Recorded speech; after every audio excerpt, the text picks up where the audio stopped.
Thank you. I am going to talk about the ever-present lambda cosmological model, which is related to causal set theory. It's a very old idea dating back to 1987 when it was first introduced by Raphael Sorkin. And for more details on this topic beyond what I'll cover in this talk, I encourage you to have a look at this paper. So there are two key properties of causal sets that are the main ingredients of the ever-present lambda idea. One of these properties is related to the dynamics, and one of these properties is related to the kinematics. Let me start by telling you about the property that's related to the dynamics. In classical dynamical models, a causal set grows element by element sequentially. So in this diagram, one step of such a growth process is represented. This 4-element causal set here can grow into one of these five-element causal sets above it. And because of this elemental growth of the causal set, the number of elements in a causal set plays a role similar to time. And this is the key ingredient that we'll need from the dynamics, that the number of elements plays a role similar to time.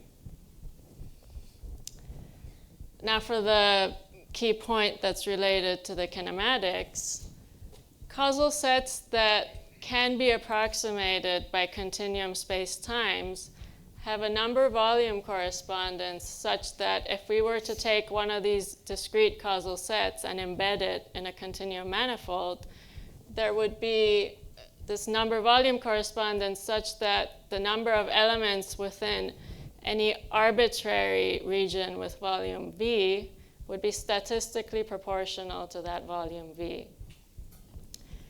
And the Poisson distribution ensures this number-volume correspondence with minimal variance. So whenever we want to study causal sets that resemble a certain space-time, we focus on those that follow this Poisson distribution.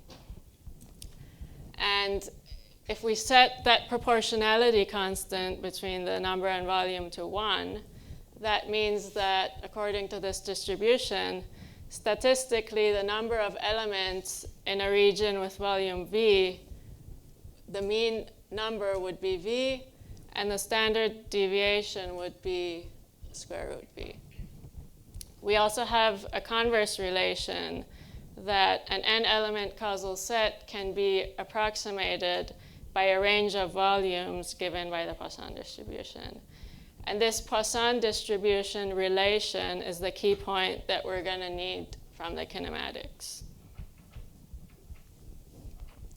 So now let's see how we put these two things together and arrive at the ever-present lambda idea. Imagine that we are in a regime where the dynamics can be approximated by an effective continuum, gravitational path integral. For example, with something like the Einstein-Hilbert action in the exponent here. Remember that from the point of view of the causal set, the number of elements plays a role similar to time. So a natural constraint to put on such a gravitational path integral would be to hold the number of elements fixed, analogous to the usual holding of a time interval fixed. And because we're in an effective continuum picture here, that translates to holding the space-time volume fixed. And this is also a version of what is considered in unimodular gravity. Next, let's perform a Fourier transform on this expression where I've labeled the Fourier transform variable lambda, but at this point it's just an arbitrary variable. If we were to reverse the order of integration and apply the volume constraint, we would find that this, our arbitrary lambda Fourier transform variable would appear in the resulting expression in the same way as a cosmological constant would appear. So we can interpret it as a cosmological constant. And because this lambda, our Fourier transform variable, and the space-time volume V are related by this Fourier transform relation, they are quantum mechanically conjugate and have an associated uncertainty relation. So delta lambda over 8 pi g times delta V greater than or equal to h bar over 2. And we can actually learn more about this uncertainty relation using our insight from the causal set kinematics. So even though up here we were looking at an effective continuum picture, we still really want to have an underlying causal set in mind. And remember that an n-element causal set can be approximated by a range of space-time volumes, and the spread in those volumes is described by the Poisson distribution. So we interpret this delta V in the uncertainty relation as the standard deviation of the Poisson distribution. And since we are in this regime of talking about continuum correspondence and continuum approximations, we are in a regime where we are assuming both the number of elements and the corresponding space-time volume are very large. So the Poisson distribution in this regime tends to a Gaussian distribution, and we saturate this uncertainty relation. So this is just the same uncertainty relation where I've dropped the h bar and 8 pi g constants. So we have this relation delta lambda delta V approximately 1, and given that we have delta V, we also have delta lambda now. We just move this down. But nothing I've said so far helps us determine the mean value of lambda. We just know its standard deviation. And this is a part of the argument that will need further justification in the future. I'm just going to follow what has been done in previous work and assume that the mean about which lambda is distributed is 0. So with that assumption, now let's put everything I've told you together. So lambda goes as, statistically, it goes as its mean plus its standard deviation. We've assumed that its mean is 0, so it just goes as its standard deviation. Delta lambda goes as 1 over delta V. Delta V is given by the Poisson distribution, so it goes as square root of V. And now let's connect this to our universe.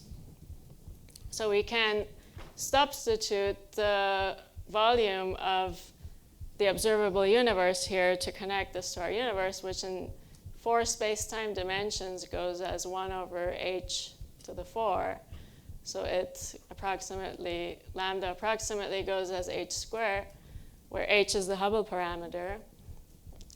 And then finally, if we substitute in the value of the Hubble parameter today, we would get 10 to the minus 121 in Planck units, up to a sign. And this is close to the observed value of the cosmological constant, and it is in this way that ever-present lambda suggests an explanation for the value of the cosmological constant today. But notice that by this argument, lambda statistically follows 1 over square root V, not just today, but at all epochs. And that's why it has the name ever-present lambda. So this was the main idea of ever-present lambda, that at all epochs, it statistically goes as 1 over square root V, with a sign that can be positive or negative. But we still need to know a couple more things in order to be able to simulate the evolution of lambda and to know how its values at different times correlate with one another. A concrete model that offers this was given in this reference. And the main idea of this model, which is called Model 1, was to assume that each causal set element contributes to the cosmological constant part of the action an equal amount in magnitude, but with random sign. And there's a free parameter in this model, which I've called alpha, which sets the magnitude of this single element contribution.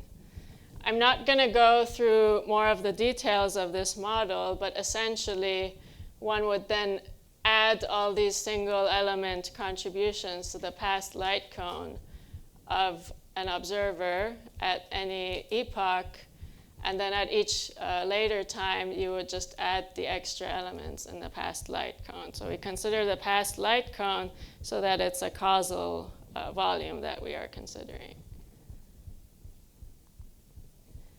And I just have time to show you one example of how this model does when tested against standard observational data. So along with Santanu Das and Arad Nasiri, who is also here, we carried out an analysis using supernova type 1a data. We did an MCMC analysis using 20,000 random number seeds. And we used the chi-square value of lambda CDM as a quantitative reference point for how the model does. What we found from our 20,000 size sample was that 3 of the histories had a chi-square better than lambda CDM. Here are the distributions for the present-day matter density and Hubble parameter for the 27 best cases that we had, and the 3 best ones are marked with dashed lines. So the Hubble parameter values are constrained to be around where we'd expect them to be, but the matter density is not constrained. And another qualitative feature that we noticed in this analysis was that the good ever-present lambda histories tended to have smaller dark energy at lower redshifts compared to the matter density than the bad histories. So in this figure, the colored jagged lines are the ever-present lambda histories for the good samples, and the dashed curves are the corresponding matter density, and the black ones are the bad histories. So you can clearly see this qualitative difference of the colored ones being smaller than the dark ones. So in summary, ever-present lambda is a model for a fluctuating cosmological constant based on causal set theory. The fluctuations are both in magnitude and in sign. And there are many open questions that remain regarding this idea and models that have been built to describe it phenomenologically. And there are many opportunities for further investigations. So thank you.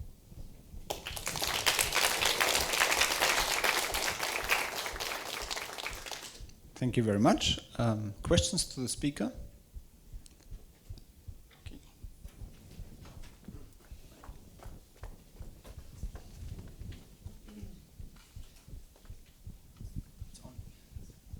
Two short questions. First, in the comparison with seeds, does each seed correspond to a history? It corresponds to a string of random numbers, which then creates a history. So out of 20,000 trials, you got 3 that looked like they might agree with the data better than lambda CDM. Is that correct? Out of the 20,000 seed, yes, strings of random numbers. Okay, so second very short question is, why is it if the induced cosmological constant is always comparable to the volume, why is it that we can see back to eras like radiation domination or matter domination, like at the CMB, that seem to be, or like at nucleosynthesis, that seem to not have a cosmological constant at all, that seem to be just radiation dominated or matter dominated? Well, first of all, so it's statistically going as 1 over square root v. So the mean is still, the fluctuations are about 0. And a lot of the effects that we see are actually integrated effects, so it's important that it can be positive and negative over different eras. And observationally, the observational test attests to it. We can describe such things with such models, and there are other dynamical dark energy models that can do so as well. It's not in principle in any contradiction with there being a radiation-dominated era or matter-dominated, if I understood. One final question here, please. Yeah, at some point you mentioned that your model was similar to unimodular gravity. So can you give some precision, because in unimodular gravity it's just the diffeomorphism which preserves the infinitesimal volume which are allowed. In your case, I don't see in which sense it's similar. So the only similarity was in the spirit of having a fixed volume constraint. Now, the fixed volume, it's a global volume. It's a global volume rather than a local volume, which is more traditional in unimodular gravity. But that's the sense in which there's a similarity. There's a fixed volume constraint on the path integral, and that's as far as the connection goes. I see. Thank you. Yeah. So let's thank the speaker again.